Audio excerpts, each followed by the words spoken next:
Brothers, sisters, Mrs., Misters, the Dented Cast is in your computer. My name is Dobie Maxwell. This is Max Baumgardner. We are, hopefully, something different for you. If you have some problems that you're trying to unload from your childhood, from your past, we want to turn that around and make it positive. And that's not always easy to do in a world like this. No, it's not. And our hope is that, it's not about poor me, and this happened, and poor me, and I remember this happened, and poor me, and we're going to get that out, but we also want you to not only try to find something in your own experience in our stories, but all of us together kind of move out of it, okay? And that's why we're going to talk about memories today. Good ones and bad ones, as a child and as an adult. Which ones are you choosing to focus on? In past episodes, we've talked about how negativity sells. It's on, TV and the news, and that's what people, the shock value gets ratings. If it bleeds, it leads. And you're totally right in that, yes, we both have some nasty childhood memories that somehow get on the recorder and keep playing over and over and over again. But if you really look at it and choose to it, I think even the most painful childhoods have something happy in there. Right. Did you? Yeah. To me, it was playing sports with the kids in the neighborhood. That was happy memories, man. In the summertime when school was over, 10 o'clock in the morning, just before the internet. Sorry, we're old. I'm old. You get a call on the phone.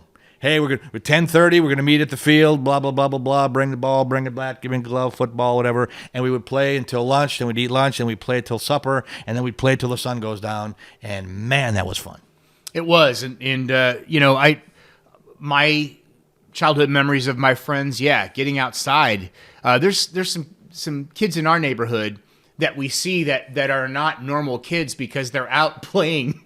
Yeah, right. Seriously, they're out playing. Were they Amish? Well, yeah, my wife and I walk by and we're like, man. She goes, "Those are my favorite kids." And I say, "Why is that?" And she said, "Because they're out doing stuff. They're always playing street hockey or basketball or bikes, or they're out there playing with their fishing poles on the street trying to see how far they can cast." I mean, they're really cool kids. They're not the normal kids. Most kids now are, they're just staring at a screen, because their parents are. Their parents are staring at a screen. Yeah. We're talking about memories right now, and I'm telling you, I've even watched it with friends and family.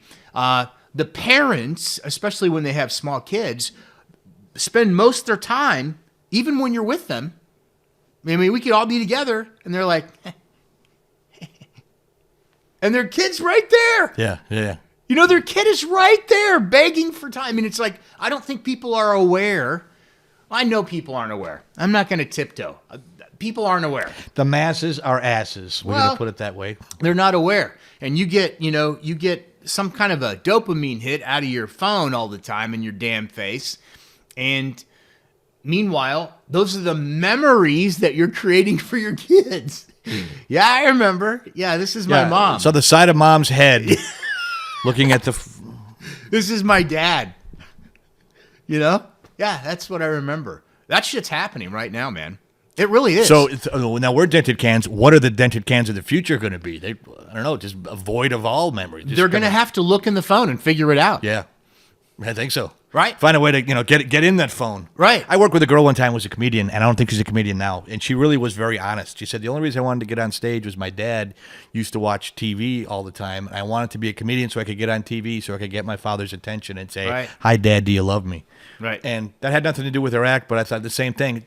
Kids want the attention of their parents. Yeah. If you have, it doesn't have to be even a whole lot. It doesn't have to be expensive. Hey, let's just sit and talk and do something. And I'm not trying to sound like Little House on the Prairie, but you took the effort and did it with your kids. And maybe you didn't do everything right, but you did a lot of things right. No, I didn't do a lot of things right. I was not a great father. I love my kids more than anything in the world. I'm going to tell you this something. When we were back at the radio station, your son was a young boy, and we went to the Chicago Bears game, which you get me to the Chicago Bears games. Like, why don't we just go to down the main street of Hades, because I can't. But you took your kid to the Bears game, and I thought that was awesome. And he had a great time, and I had a great time watching you guys have a great time. Right, yeah. That was a memory. I have a pleasant memory from your life. Yeah. Of your son's childhood. Yeah. Personally, I think Dented Cans, you have other Dented Can friends, and I think in a way everybody could channel their inner Dented Can. I really do. Because it's ridiculous to think that bad things only happen to us. That's ridiculous because bad things happen to everybody. But if enough of them happen to us, we think that's the norm. Right. I don't know what the tipping point is, but Right. there is a tipping point. Right. You expect the bad. You expect. Aha. So there's the opportunity. To not expect it. Train your brain to expect the good. Easier said than done, but Easier a said than worthwhile done. pursuit. Totally. But really, I agree with you, by the way. I'm not fighting you. But I do believe. Put them up, buddy. I do believe. Take you out. I'd kick you in the balls. I do believe I don't have that, any balls. that we make it really easy to, just like it's easy to be negative rather than positive, easier to tell somebody to screw off rather than apologize and try to make amends, you know? Easier to forget somebody or not pay attention to them than it is to make time for them, you know? That's the thing. We talk about wanting to feel better, but what are we doing to feel better?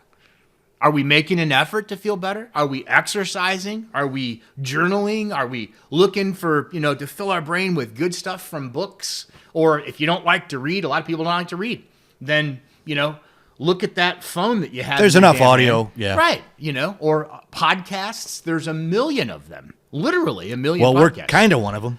Right, yeah. Well, yeah, we haven't passed the Who Gives a Shit test yet, but hopefully we will We're working someday. on it. The Who Takes a Shit Tet. That's the one we want to pass. But memories, in your mind, if you had to, you specifically, if you had to, would you have far more bad memories than good ones, do you think, from your childhood? Or are you choosing to focus only on the bad memories and they speak so loud that the good ones are drowned out? Good question. Off the cuff. Boy, I have a lot of bad memories, man. I'm not trying to look for sympathy. Just the do. And the one they really do stand out. They're pretty dramatic. I don't know. I think maybe sometimes something is a neutral memory that could be good. Hey, you know what? I went to school today. I sat with my friends. I had, ate lunch with them, and we had some laughs. Mm-hmm. That's a pretty positive memory. Not really dramatic. Not really, gee, my dad got mad when I spilled milk and he beat the shit out of me and my brother at the. Well, that kind of stands in your mind, doesn't it?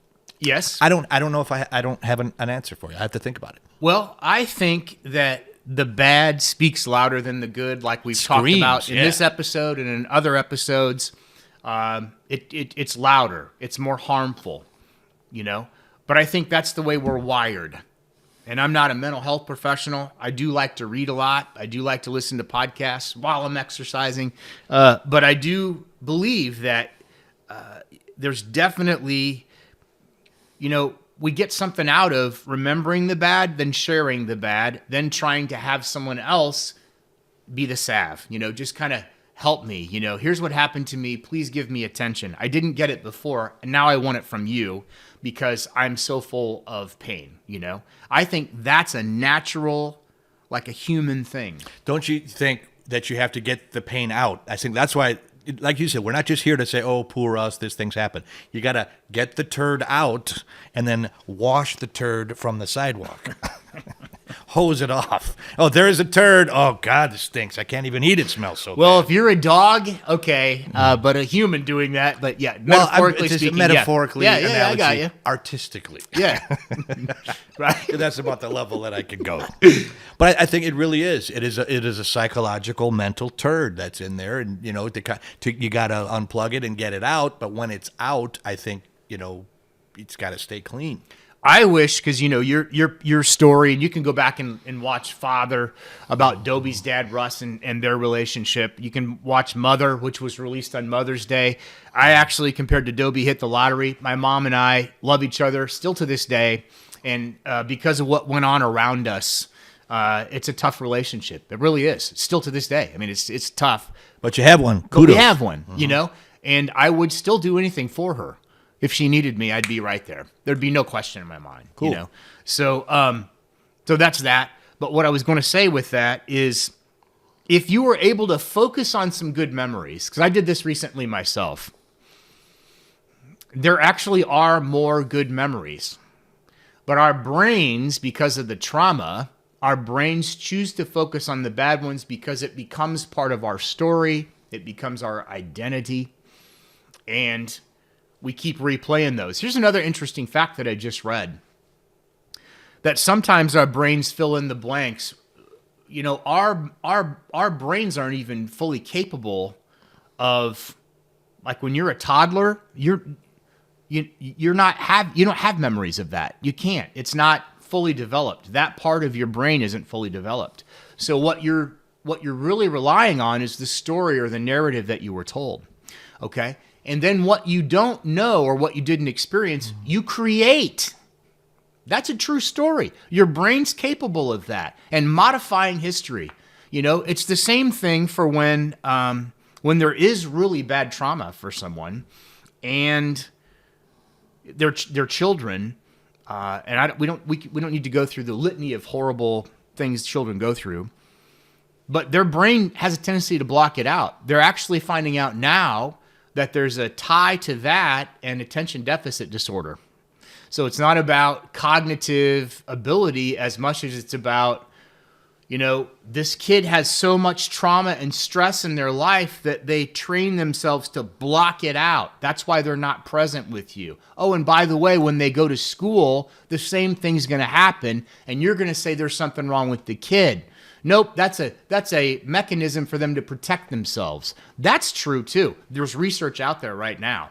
And I could give you the research or links to that stuff if you're that interested. But I spent a lot of time reading about this kind of stuff, you know, and searching it. And I think that we do have the power to change what we focus on. So if we're only focusing on the bad memories, we need to stop that and focus on the good ones. Give those more attention in our brain. Stop. You know, when the bad memories come back, stop. You know, do whatever you have to do to stop it in the moment. Stop it. Put something else on your brain, you know? That's hard. It is very hard. Well, that's why I think having somebody else, whether it's us as your surrogate friends or real friends or lover or family, spouse, whatever it is, to go to and say, look, I'm in a bad space right now.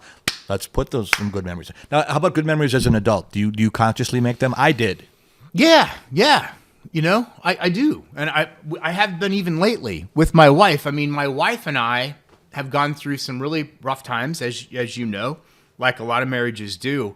But all marriages, which one doesn't? Well, but I get giddy when I see her still to this day. And now we're like, you know, the kids are grown, living their best lives.